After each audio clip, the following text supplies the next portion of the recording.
Okay, तो ये वाले क्वेश्चन में हमें क्या डिटरमाइन करना है, कंसोलिडेशन सेटलमेंट क्ले लेयर का, कि जो 2 मीटर ठीक है और वो जो है 10 metre water table sorry ground layer के बिलो है। तो ये क्वेश्चन में कहना क्या चाह रहा है कि देखो ऐसे दो लेयर्स है, तो ये मैं अलग अलग कलर से ड्रॉ करके दिखा देता हूँ एक बार,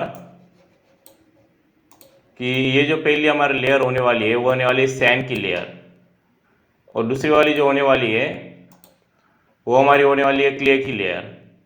अब यहाँ क्या है, 2 मीटर थिकनेस किसकी है, क्ले लेयर की, तो इसमें से क्ले लेयर इसे बोल देता हूँ, और ये जो थिकनेस है ये 2 मीटर है। और यहाँ पे बोला है at a depth 10 metre below ground layer if water table is lower 1 metre below the ground level the clay layer, यहाँ पे मेन लिखा है the clay layer underlies the sand layer. तो इसका मतलब हो क्या जाता है बेसिकली कि ये जो क्ले लेयर है ये सैंड लेयर के बिलो है नीचे, और सैंड लेयर कितना हो जाएगा फिर, वो हो जाएगा 10 मीटर, क्योंकि यहाँ पे दिया क्या है at the depth of 10 metre below ground, ground के 10 मीटर नीचे, और ये किसके नीचे होती है, सैंड लेयर के नीचे। तो ये लेयर क्या, ग्राउंड लेयर कौन सी हो जाएगी फिर, सैंड की लेयर हो जाएगी। और यहाँ पे एक और स्टेटमेंट दिया है is lower 1 metre below the ground level, मतलब ये जो ग्राउंड लेवल है यहाँ से जो भी नीचे जाने वाला है, ये ग्राउंड लेवल के, ये मैं ड्रॉ करके दिखाता हूँ, यहाँ के 1 मीटर जो है हमारा वाटर टेबल लोअर किया है, 1 मीटर, 1 मीटर इज लोअर्ड, और 1 मीटर लोअर के इफेक्ट कहाँ आएगा, सैंड लेयर पे आएगा। ठीक है, तो ये समझ लिया। इसके बाद हमें क्या कैलकुलेट करना है, बेसिकली इस ड्राइंग का यूज करके वर्टिकल स्ट्रेस कैलकुलेट करने at centre of clay layer, clay layer के सेंटर पे। अब क्ले लेयर का सेंटर कहाँ से कहाँ का होगा, तो देखो सेंटर कहाँ आएगा, यहाँ पे आएगा सेंटर। तो सेंटर वाला ये यहाँ पे आएगा, मैं एक इसे अलग कलर से दिखाता हूँ। तो क्ले का सेंटर क्या हुआ, मतलब 2 मीटर का हाफ अगर करोगे तो क्ले का सेंटर मिल जाएगा, जो भी थिकनेस होगी तुम्हारे क्वेश्चन के हिसाब से। इस केस में क्या आएगा, 1 मीटर आएगा, इसका हाफ अगर करोगे तो प्रायर, अब ये देखो वर्टिकल स्ट्रेसेस दो प्रकार की है, prior to lowering of water table, मतलब वाटर टेबल को लोअर करने से पहले जो हमारी हो जाएगी इनिशियल स्ट्रेस सिग्मा 0, और after lowering of water table हो जाएगी हमारी फाइनल स्ट्रेस सिग्मा एफ। तो पहले समझते हैं सिग्मा इनिशियल स्ट्रेस को कैसे कैलकुलेट करते हैं। वाटर टेबल को लोअर करने से पहले जो है, पहले ये समझ, पहले जो आएगा वो क्या होएगा, मतलब क्या होगा हमारा स्ट्रेस। तो क्ले की प्रॉपर्टीज हमें दी है कि क्ले जो है वहाँ पे मेन क्या है वो मैं बताता हूँ। यहाँ पे मेन जो है वो है ग्यामा बी, क्या है लेयर का जो क्ले के जो लेयर है उसके डेंसिटी क्या है, gamma B equal to 9 kN/m²।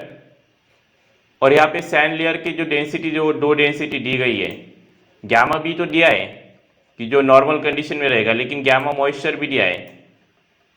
अब ये जो ग्यामा मॉइस्चर है ये इसका यूज कैसे करते हैं वो समझते हैं। सबसे पहले जब हम लेयर इसको जो है लोअर करेंगे, पानी को जब कम करेंगे, तो ये वाला जो पोर्शन रहेगा यहाँ पे ग्यामा मॉइस्चर का यूज करना पड़ेगा, ग्यामा मॉइस्चर, और फिर बाकी वाले को ग्यामा बी का यूज करना पड़ेगा। तो सिंस हमारा ये पहले केस में क्या है, लोअर नहीं है, prior to lowering of water table, तो पूरा का पूरा क्या होगा, ये जो भी हमारा कंप्लीट जो रहेगा वो रहेगा ग्यामा बी। तो फॉर्मूला क्या होता है स्ट्रेस का, अगर तुम्हें बाई चांस स्ट्रेस का फॉर्मूला नहीं पता हो तो मैं बता देता हूँ। Stress sigma equal to gamma into H. तो हमारा ग्यामा क्या है, तो फर्स्ट केस के लिए टोटल जो ग्यामा हो जाएगा पूरा का पूरा हो जाएगा gamma B equal to 10 kN/m², 10 kN/m²। Height क्या है 10 इंटू 10, यह हमारा हो जाएगा सैंड लेयर के लिए 10 इंटू 10 प्लस 9 इंटू 1। 9 इंटू 1 कैसे, तो हमारी जो क्ले लेयर है उसकी डेंसिटी क्या है 9 किलो न्यूटन पर मीटर स्क्वायर इंटू एच। उसकी हाइट क्या है, अब ये हाइट जो है 2 मीटर नहीं लेनी है, ये जो 2 मीटर है ये हाइट नहीं लेनी। क्यों, हमें जो है वर्टिकल स्ट्रेस डिटरमाइन करने होते हैं सेंटर ऑफ क्ले के सेंटर से। सेंटर क्या है 1 मीटर, तो 9 इंटू 1 हमने किया तो हमारा आंसर क्या आएगा, अगर खुद मैनुअल भी करोगे तो आएगा 109 किलो न्यूटन पर मीटर स्क्वायर। इसके बाद क्या है, after lowering of water table के लोअर करने के बाद क्या होगा, 1 मीटर हमने वाटर टेबल लोअर किया है, तो हमारा जो सॉइल जो है वो मॉइस्चर हो जाएगा, उसमें जो है मॉइस्चर आ जाएगा। मॉइस्चर आने के बाद जो है सॉइल का डेंसिटी बढ़ जाता है। तो गैमा मॉइस्चर कहाँ तक आएगा, 1 मीटर लोअर किया है तो सिर्फ 1 मीटर के लिए गैमा मॉइस्चर आएगा यहाँ तक। बाकी का क्या रहेगा, बाकी का रहेगा हमारा gamma B.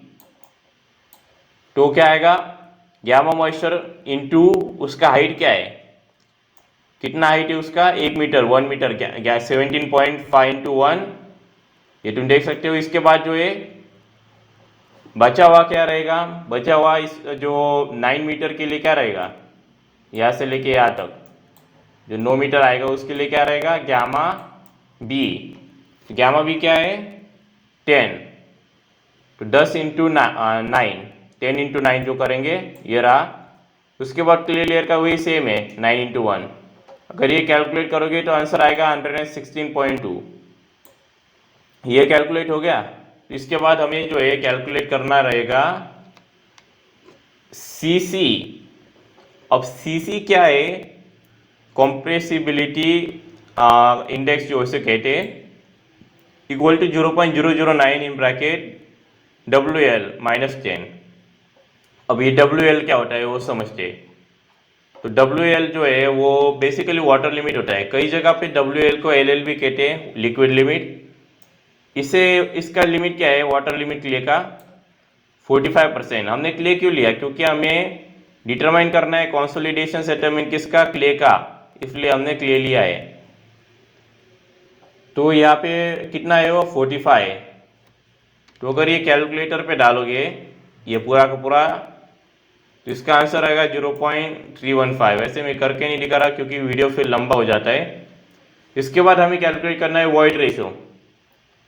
Void ratio calculate करने के लिए फॉर्मूला होता है SR into E equal to WJ। कई बार क्या होता है इसे ES इक्वल टू WJ भी फॉर्मूला होता है कई जगह पे, कुछ बुक्स में वो भी करेक्ट है और ये भी करेक्ट है, इसमें कुछ डिफरेंस नहीं है। SR का मतलब क्या होता है पहले वो समझते हैं। SR मतलब क्या होता है सैचुरेशन।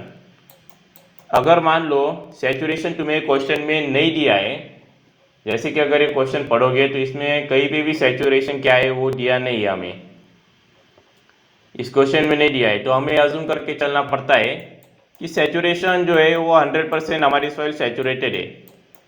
अब सिंस हम 100% अज्यूम करेंगे तो डेसिमल में कितना हो जाएगा 1, तो हमारा सैचुरेशन कितना होगा 1।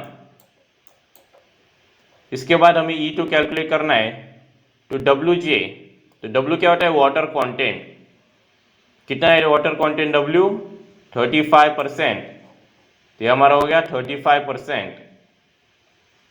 और G क्या है, अब यहाँ पे G जो है हमें क्ले का लेना है, क्यों, क्योंकि हमें अगेन सेटलमेंट किसकी डिटरमाइन करनी है क्ले की। तो क्ले का जो है G कितना होगा ग्रेविटी 2.70, तो ये हमारा हो गया। फॉर्मूला क्या होगा E equal to WJ divide by SR, क्योंकि यहाँ पे मल्टीप्लाइंग के लिए SR, तो यहाँ जाके डिवाइडेशन में हो जाएगा वो। तो ये अगर करोगे तो इसका जवाब 0.945 आएगा। इसके बाद क्या है consolidation settlement of clay layer. अब मेन चीज़ कैलकुलेट करनी है, इसका फॉर्मूला मैं समझाता हूँ। Consolidation settlement of clay layer S equal to CC, जो कैलकुलेट किया है CC इंटू H। अब क्ले लेयर की हाइट क्या है, अब यहाँ पे गलती मत करना कि तुम 1 मीटर ले लोगे, जो कि यहाँ पे बोला था ना vertical stresses at centre of clay. यहाँ पे हमने वर्टिकल स्ट्रेसेस हमें सेंटर में कैलकुलेट करनी है, लेकिन कंसोलिडेशन सेटलमेंट पूरे के पूरे क्ले का कैलकुलेट करना होता है। तो ये वाले केस में हम क्या लेंगे 2 मीटर लेंगे, जो कि यहाँ पे बोला है क्ले लेयर 2 मीटर थिक, तो वो पूरा 2 मीटर ही लेंगे। ये जो 2 है वो लेंगे डिवाइड बाय 1 प्लस ई, तो ये यहाँ पे हमारा आंसर आए into log 10 in bracket sigma F divide by sigma O. तो ये हमारा रहा सिग्मा एफ यहाँ पे और ये हमारा रहा सिग्मा ओ। तो ये जो एक बार ये थोड़ा डिफिकल्ट है इसलिए मैं ये करके दिखाता हूँ कि ये कैसे किया जाता है। और एक और चीज़, ये जो PDF है इसका लिंक तुम्हें डिस्क्रिप्शन में मिल जाएगा, वो जाके तुम चेकआउट कर सकते हो। और अगर पसंद आया है तो चैनल को सब्सक्राइब और वीडियो को लाइक कर देना जाने से पहले। और एक बार ये कैलकुलेशन देख लो, अगर समझ में नहीं आता कि कैसे किया जाता है कैलकुलेशन, अगर आता है तो अच्छी बात है। और हाँ, ये जो सब्जेक्ट है इसे फाउंडेशन इंजीनियरिंग हमारे कॉलेज में कहते हैं। आई डोंट नो तुम्हारे कॉलेज में क्या कहा है इसका।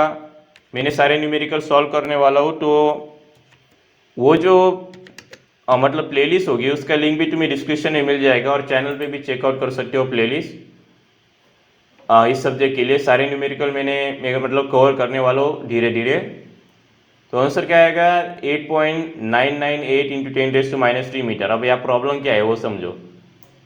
हमारे जो एग्जामिनर होते हैं, एग्जामिनर उसके पास आंसर mm में होता है, मीटर में नहीं होता।